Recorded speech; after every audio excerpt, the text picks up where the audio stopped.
সরকার কি নিজেও মবে ভয় পাচ্ছে? রাইট, আমার তাই মনে হয়। এখন তো ভয়টা অনেক বেশি। হয়তো সরকার সরাসরি ফোন দিচ্ছে না, ইভেন তথ্য মন্ত্রণালয় থেকে ফোন করে, সেটাও আমি বিশ্বাস করি না। এখন ওনাদের ফোন করার দরকার নাই তো। এখন তো সরকারের স্টেক হোল্ডার অনেকগুলো, সোশ্যাল মিডিয়া দেশ চালাচ্ছে। এখন ফেসবুকের অনেকগুলো গ্রুপ আছে যাদের কথায় অনেক কিছু হয়। একটা পোস্টের কারণে 4 জন সাংবাদিকের চাকরি চলে গেছে না বাংলাদেশে? জি। তো তাহলে প্রেস উইং থেকে ফোন করতে হবে কেন? মবটা যে মব, এটা তো সরকার এখন স্বীকার করে না। সরকারের দায়িত্বশীল ব্যক্তিরা বলছেন এটা মব না। এটা প্রথমে হাসনাত আব্দুল্লাহ তিনি একটা টেলিভিশন চ্যানেলে গিয়ে বললেন যে আপনারা যেটাকে মব বলছেন এটা হচ্ছে আসলে জনরোষ। তারপরে সরকারের যে অত্যন্ত গুরুত্বপূর্ণ ব্যক্তি বললেন যে এটা হচ্ছে প্রেশার। তো একটা মবকে আমরা সবাই বলছি অপরাধ। সরকারের প্রধান উপদেষ্টার কার্যালয় থেকেই কিন্তু মব শব্দটা ব্যবহার করা হয়েছে।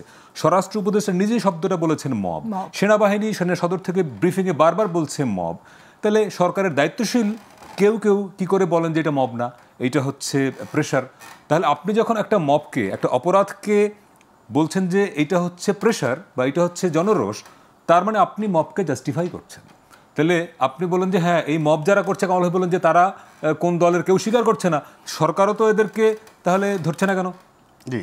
সরকার কেন এই মবকে মব বলে স্বীকার করছে না? অথবা সরকার একটা অংশ বলছে মব, আর একটা অংশ বলছে যে না এটা মব না। এখানে প্রশ্ন তৈরি হয়েছে যে সরকার কি নিজেও মবে ভয় পাচ্ছে? রাইট, আমার তাই মনে হয়, আমার তাই মনে হচ্ছে। আবার এখানে উল্লেখ করবার মতো একটা বিষয় আছে।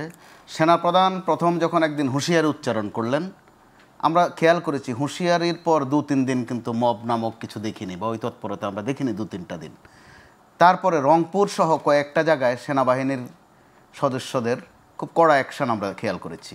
ওই অ্যাকশনের পর আবার 5-7 দিন কোথাও কিন্তু আমরা মব দেখিনি। আমি যেটা ফলো করেছি, মনে করিয়ে দেই, সেনা সদর সম্ভবত জুন মাসে যখন ব্রিফ করলো যে আমরা কোনো ধরনের মব টলারেট করব না, তার 7 দিনের মাথায় ব্রাহ্মণবাড়িয়ায় যে ঘটনা ঘটলো, সরি নরসিংদীতে, হেফাজতে ইসলাম একজন শিক্ষককে, একজন নারী শিক্ষককে ওখান থেকে সরিয়ে দেওয়ার জন্য লিটারালি মব করলো।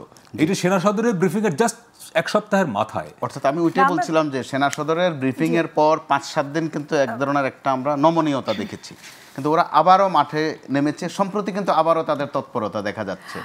সেজন্য প্রশ্ন আসছে যে সেনাবাহিনীর আরো সক্রিয় হওয়ার কোনো, অথবা সেনাবাহিনীকেও তারা আদৌ পাত্তা দেয় কিনা, প্রশ্ন আসতে পারে। কিন্তু সেনাবাহিনী যেহেতু ম্যাজিস্ট্রেসি নিয়ে মাঠে আছে, সেনাবাহিনীর কিন্তু সুযোগ আছে, দায়ও তাদের। সেনাবাহিনী ধরিয়ে দিয়েছে মাঠে থাকা অবস্থায় এই ঘটনা ঘটে কি করে? সেনাবাহিনী ধরিয়ে দিয়েছে ঢাকার উত্তরায়, কিন্তু দেখা গেছে আদালত ছেড়ে দিয়েছে। অবশ্যই আমরা আতঙ্কিত আছি।